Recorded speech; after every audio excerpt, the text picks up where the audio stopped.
Hi, chapter 15, Among the Hidden. Luke sat up, checking his arms to make sure she hadn't broken anything. You're lying, the girl said, but she made no effort to tackle him again. She crouched, looking puzzled for a few moments, and then she grinned. Ah, I got it. You're another one. Great code word. I'll have to think about using that for the rally. Now it was Luke's turn to squint in confusion, and the girl giggled. I mean, you're another shadow child, right? Shadow? Luke wondered why his brain seemed to be slowing down. Was it just because she seemed several miles ahead of him? That's not the term you use, she asked. I thought shadow child was universal, but an illegal. Someone whose parents broke population law 3903. A third. Luke couldn't bring himself to confess. He'd broken so many taboos today, leaving the house, standing in the open yard, talking to a stranger. Why did one more violation matter? You can say it, the girl coaxed. I'm a third child. Why should there be anything wrong with that? Luke was spared having to answer her because she suddenly sprang to her feet, exclaiming, "Oh no, the alarm!" She raced down the hall and around the corner. Luke followed to find her jerking open a closet door, then punching buttons on a panel of colored lights. Ooh, I'm too late, drats! She ran to a phone and Luke followed breathlessly. She dialed. Luke watched in amazement. He'd never talked on a phone. His parents had told him that the government could trace calls, could tell if a voice on a phone was from a person who was allowed to exist or not. Dad, she made a face. I know. Call the security company and get them to cancel the alarm, okay? Pause. And might I remind you that the penalty for harboring a shadow child is $5 million or execution, depending on the mood of the judge. She rolled her eyes at Luke while she listened to what seemed to be a long answer. Oh, these things happen. Another pause. Yeah, love you too. Thanks, Dad. She hung up. Luke wondered if he should run back to his house immediately before the population police really did show up. They can find you now, Luke said, just from that phone. And the girl laughed. They say that, but everybody knows the government's not that competent. Luke started inching toward the back door just in case. But there really was an alarm, he asked, and you have security guards? Well, sure. Doesn't everyone? The girl took another look at Luke. Oh, maybe not. She winced apologetically as soon as she said that, and Luke decided to ignore the insult. Do the security guards know that you're here? He asked. Well, of course not, the girl said. If they came, I'd have to hide. Personally, I think my family just has the alarm system to make sure that I stay in the house.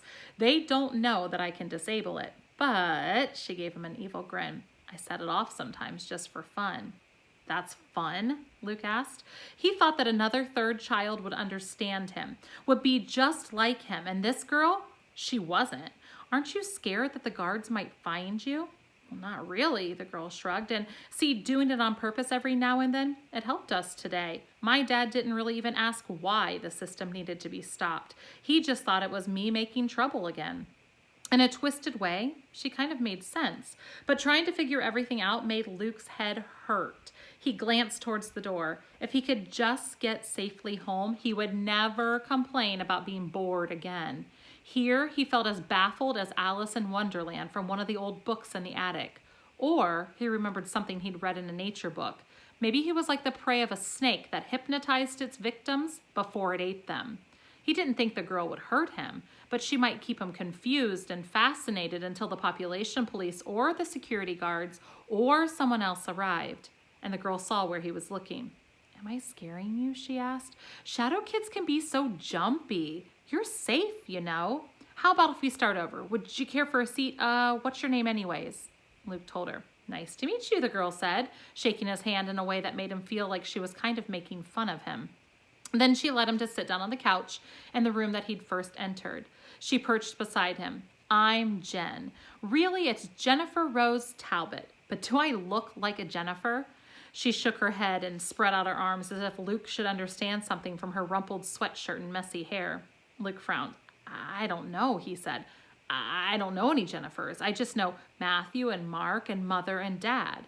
He knew his parents' real names were Edna and Harlan, but he wondered if he shouldn't keep that a secret, just in case.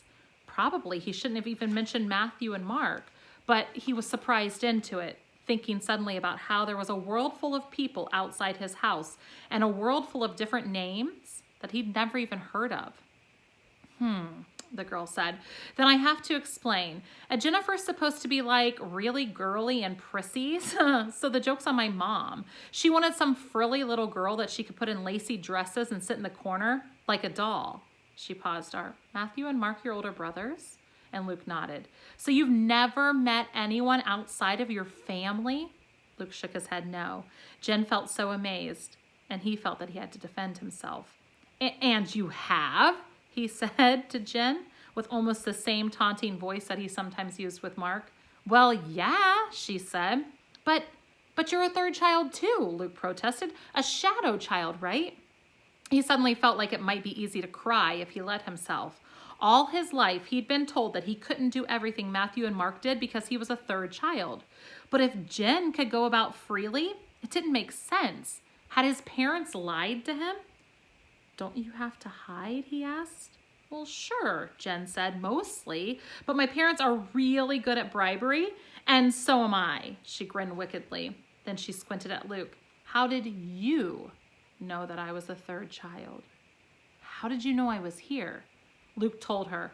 Somehow it seemed important to start with the woods coming down, so it turned into a very long story, and Jen interrupted frequently with questions and comments. So you've never been away from your house except to go to your backyard and your barn? You've stayed inside for 6 months? And wow, you must really hate these houses, huh? And then when he got to the part about seeing her face in the window, she bit her lip. My dad would kill me if he knew that I'd done that. But the mirrors were messed up, and Carlos bet me that I didn't even know what the weather was like outside. And, huh? Luke said. Mirrors? Carlos? Jen waved away his questions. Luke Garner, she announced solemnly, you have come to the right place. Forget that hiding like a mole stuff. I am your ticket out.